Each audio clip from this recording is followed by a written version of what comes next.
काही नाहीये. हा, त्यामुळे तुम्ही टाळ्या वाजवू पण नका.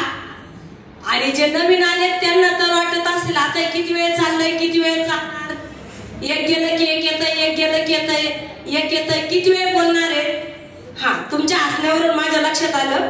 तर आता मी फक्त तुमचे 5 ते 7 मिनिट घेणार आणि आपण सगळे सोबतच बाहेर हॉलच्या बाहेर जाणार. चालेल ना? हा, आता जे बोलून गेले ते माझे मिस्टर आणि त्यांनी सगळं सांगितलंय. आता एकाच घरात राहतो म्हटल्यावर मी काही वेगळं सांगणार आहे का? आता मला जे सांगायचं होतं ते तर त्यांनी सांगून दिलं ना. हा, पण तरी सुद्धा एक 5 मिनिटं मी तुमच्याशी बोलणार आहे. रेडी आहात का? पुन्हा एकदा जोरदार नमस्कार. नमस्कार नमस्कार नमस्कार. तरी काही लोक नमस्कार नाही म्हणत. आता जर मी विचारलं ना 2,10,000 पाहिजे का, तर सगळ्यांच्या हात वरती येतील. आणि नमस्कार करायचं म्हटलं तर नाही. तर पुन्हा एकदा चान्स देते. नमस्कार नमस्कार. बघा, असंच आम्ही नमस्कार नमस्कार करत गेलो. पहिले नवीन व्यक्तीसाठी ओळख करून देईल. नाव माझं जयश्री रमेश कोंडरे. जसं आज तुम्ही आला तसंच मी आणि माझे मिस्टर असंच आम्ही प्रोग्राम साठी आलेलो होतो.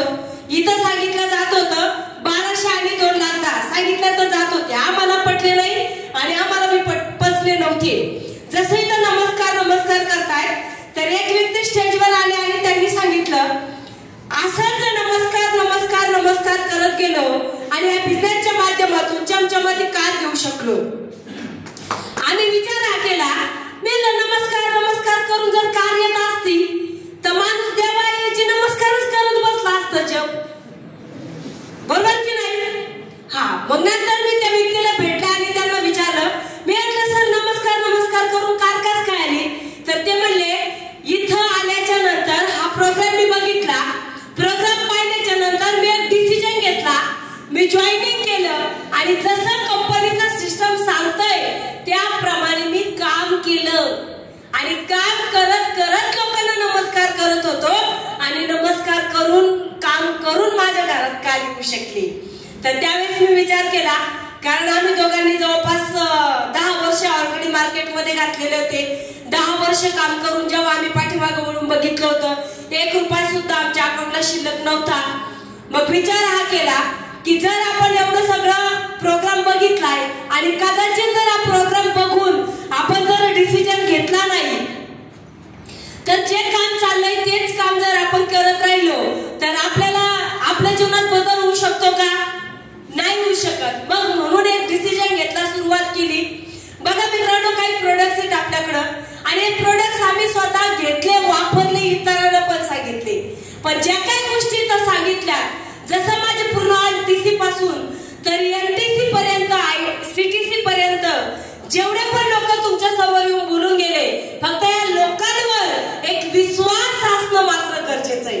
कारण आपण या सगळ्या गोष्टी ऐकतो आणि ऐकल्याच्या नंतर इमानदारीने सांगा, खरंच विश्वास बसतो का? हॅलो, बसतो का? नाही बसत. एवढं ऐकून एवढं सगळं जीव तोडून सांगतात. आता तुम्ही जगन्नाथ जुरक सरांना ऐकलं, माझे ऑल टॉप RTC लीडर, त्यांनी त्यांचा सगळ्यांचा अनुभव तुमच्या समोर शेअर केला. NTC जगन्नाथ जुरक सर बोलले, CTC कृष्णा जाधव सर बोलले आणि आम्ही पण बोलतोय, तरी पण विश्वास बसत नाही. मला माहिती नाही बसत. पण जर कदाचित चुकून हा बिझनेस करण्यासाठी आज जर तुम्ही नाही बोलले तर आयुष्यातला खूप मोठा चान्स जाऊ शकतो. आम्ही पूर्ण प्रोग्राम बघितला.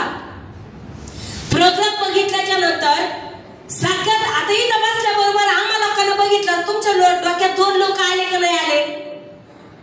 हॅलो, कुणाला सांगायचं ऍक्टिव्ह 2 लोक, आपण याला सांगू शकतो, त्याला सांगू शकतो, पाहुण्यातला असत तो चांगला बोलणार आहे, आपण त्याला आणू शकतो. असे 2 लोक डोक्यात आले का नाही आले? आमच्या पण माझ्या लगेच 2 लोक डोक्यात आले. मी म्हटलं हे 2 लोकांना जर मी आणलं आणि हे 2 लोक जर जॉईनिंग झाले तर मला बघायचंच काम नाही. बसल्या बसल्या 2 लोक डोक्यात आले आणि 2 लोक कोण? एक माझा सक्का भाऊ आणि दुसरा कोंद्रे सरांचा सक्का भाऊ. मी म्हणले ही 2 लोक तर हक्काची ना, नाही म्हणणार नाही.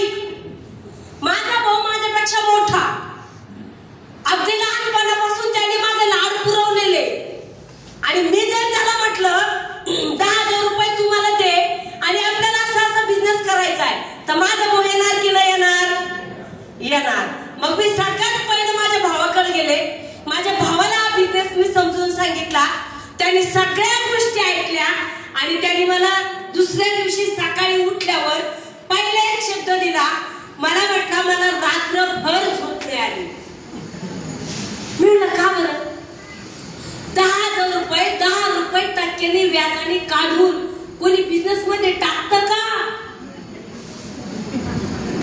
तेच 10,000 रुपये जर मला दिले असते, एखादी गाय घेतली असती, त्या 10,000चे तुला मी 25,000 करून दिले असते.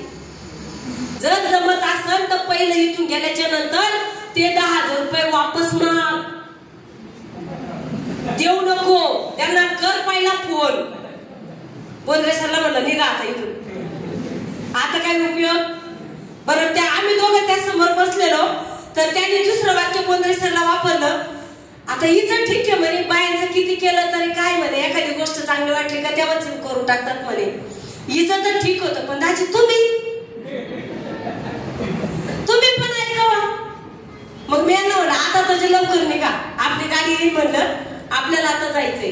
मग आता आम्ही रस्त्याने चाललो. मी बोंद्रे सरांना म्हटलं, फोन करा तुमच्या भावाला, आपण उद्या सकाळी जाऊ. ते म्हणले अजिबात नाही. तेव्हा मला माहिती तो काय म्हणणार. मी माझ्या भावाकडे कसे आले होते, मग तुमच्या भावाकडे पण जायचंच. आणि आम्ही दुसऱ्या दिवशी त्यांना प्लॅन देण्यासाठी गेलो. जेव्हा त्यांना प्लॅन दिला, त्यांनी सगळ्या गोष्टी ऐकून घेतल्या. त्यांनी मला सगळं प्लॅन ऐकून घेतल्यावर विचारलं की ह्या गाडीची गरज कुणाला आहे. आपण म्हणतो ना घर गाडी सगळ्या गोष्टी होऊ शकतो, बँक बॅलन्स होऊ शकतो. तर त्यांनी मला विचारलं ह्या गाडीची गरज कुणाला आहे. कारण माझ्याकडे तेव्हा 2 व्हीलर पण नव्हती आणि त्यांच्याकडे 2 व्हीलर होती. ते म्हणले ह्या गाडीची गरज कुणाला आहे. मी म्हटलं मला. दुसरा प्रश्न होता, कारण ज्या दिवशी मी त्यांना प्लॅन दिला तेव्हा त्यांचं स्वतःचं घर होतं, डबल रूम होती त्यांची. मी त्यांना विचारलं, सांगितलं घर पण नीट आपण घेऊ शकतो. ते म्हणले तू भाड्याच्या घरात राहते, घराची गरज कुणाला आहे. मी म्हटलं मला. ते म्हणले मग बिझनेस बी तूच कर, आम्हाला काही सांगू नको. आणि त्यावेळेस जेव्हा आम्ही तिथून निघून आलो ना मित्रांनो, त्यावेळेस माझ्या मिस्टरांनी मला सांगितलं, हे बघ जयश्री, कारण त्यांनी आता सांगितलं की ह्या बिझनेससाठी मी पूर्ण निगेटिव्ह होतो. कमीत कमी 7 ते 8 महिने सर जाम निगेटिव्ह होते या बिझनेससाठी. पण मला माहित होतं ज्या दिवशी सरांना बिझनेस लक्षात येईल समजेल, कारण माणूस चुकीचा नसतो, त्यालाही समजत नाही म्हणून तो व्यक्ती माघार घेतो. मी म्हटलं माझे मिस्टर चुकीचे नाहीये, पण ज्या दिवशी त्यांना प्लॅन प्रेझेंटेशन समजेल ना, त्या दिवशी माझे मिस्टर फुल टाइम ओव्हर टाइम हा बिझनेस करण्यासाठी येणार म्हणजे येणार. मी वाट बघितली त्यांची, कारण मला त्यांच्या एका शब्दाची गरज होती. कारण ते मला म्हणायचे मी येणार नाही, मला कुठं चल नाही म्हणायचं, तुला काय करायचं ते तू कर, मी तुला अडवणार नाही. म्हटलं चला. मला तर बाहेर निघायला परवानगी मिळाली का नाही, आणि त्या परवानगीवर मी बिझनेस स्टार्ट करायला चालू ठेवला. पण मला त्या दिवशी जेव्हा आम्ही त्यांच्या भावाकडनं आलो, त्या दिवशी त्यांनी मला अगदी हात जोडून सांगितलं, जे आपल्या हक्काचे 2 लोक होते ना, हेच लोक आपल्याला नाही बोलले. आता आपण बिझनेस कुणाच्या भरोशावर करणार, त्याच्यापेक्षा 10,000 रुपये गेले तर जाऊ दे, काही नशीब जाणार नाही, सोडू दे, सगळ्या गोष्टी डोक्यातून काढ आणि आपले काम चालू ठेव. मित्रांनो, त्या दिवशी मी दुसरा विचार केला. मी त्यांना सांगितलं की देवाने आपल्याला पहिली मुलगी दिलेली आहे, ज्या दिवशी ज्या लग्नासाठी पैसे लागतील, आणि जर मी माझ्या भावाकडे गेले आणि तुमच्या भावाकडे जर आपण पैसे मागण्यासाठी गेलो तर हे लोक उसने का होईना पण देणार आहे का, नाही देणार. आणि माझे स्वप्न पाहिल्यापासून खूप मोठे मोठे होते. मित्रांनो, आता एवढं खरंच मुलीचं लग्न केलं ना, 1 रुपयाला सुद्धा मला कुणाला हात पसरायची गरज नाही पडली. लग्न झाल्याच्या नंतर ह्या महिन्यात मी 24 लाख रुपयाची उलाढाल केली. 24 लाख. आमचा बहीण काल सकाळी मला बोलला, आई 20 लाख रुपये आपण लग्नाला लावले, ह्या महिन्यात आपण 24 लाख रुपयाची उलाढाल केली. हे कोण सांगतंय? जिथं आमचं काहीच खरं नव्हतं, जिथं सर वेडिंगचं काम करत होते, मी स्वयंपाकाचं काम करत होते. पण घेतलेला एक डिसिजन, जर आमचं आयुष्य बदलू शकतं तर तुमचं बदलणार की नाही बदलणार? फक्त एक विश्वास गरजेचा आहे. ज्या व्यक्तीने आणलं मित्रांनो, तो व्यक्ती तुमच्यासाठी देव तर नाही, पण देवापेक्षा सुद्धा कमी नाही. त्या व्यक्तीसाठी खरंच एकदा जोरदार टाळ्या झाल्या पाहिजे. कारण ज्यांनी आम्हाला प्रोग्राम मध्ये आणून बसवलं होतं मित्रांनो, आज देवानंतर आम्ही सगळ्यात पहिलं नाव घेत असं दिवसभरातून कित्येक वेळेस, तर त्या व्यक्तीचं आम्ही त्या व्यक्तीला धन्यवाद देतोय. कारण बघा, आपल्या नातेवाईक कधी म्हणले का येऊन आपल्याला तुम्ही करोडपती बनू शकता, हे असं करा म्हणलं, भाग्य म्हणते का? आमच्या भावकीला टेन्शन होतं, मी संसार करते का नाही करते. हा, आमच्या भावकीला एकच टेन्शन असायचं, कार्यक्रमाला गेल्यावर घरी येते का नाही येते. लई टेन्शन होतं लोकांना. माझ्या मिस्टरांना टेन्शन नाही, माझ्या आई बाबाला टेन्शन नाही, पण टेन्शन कोणलं होतं? भावकीला होतं. पण आता भावकी काय म्हणते, आपल्या अख्ख्या भावकीत 2-2 गाड्या कोणाकडं नाही. पहिली ते पण आम्ही तेच होतो, आता पण आम्ही तेच आहे. फक्त तेव्हा आमच्याकडे काहीच नव्हतं आणि आता आमच्याकडं सगळ्या काही गोष्टी आहेत. म्हणून सक्सेस होण्यासाठी काही गोष्टीचा मान अपमान हा पचवावा लागतो. खूप लोकांचा अपमान आम्ही पचवला, खूप लोकांनी नकार दिलेला आम्ही पचवला, खूप लोकांनी नाव ठेवलेलं आम्ही पचवलं. पण आता कुणाची ताकद आहे का नाव ठेवायची? अजिबात नाही. समोर पण येत नाहीत, आता आजूबाजूला उभा राहत नाहीत आमच्या गावाकडे गेल्यावर पण. हा, आता गाडीचा दरवाजा उघडून करून देतात. माझे दीर वगैरे आहेत ना, आता गाडीचा दरवाजा उघडा करतात, बसा वहिनी बसा.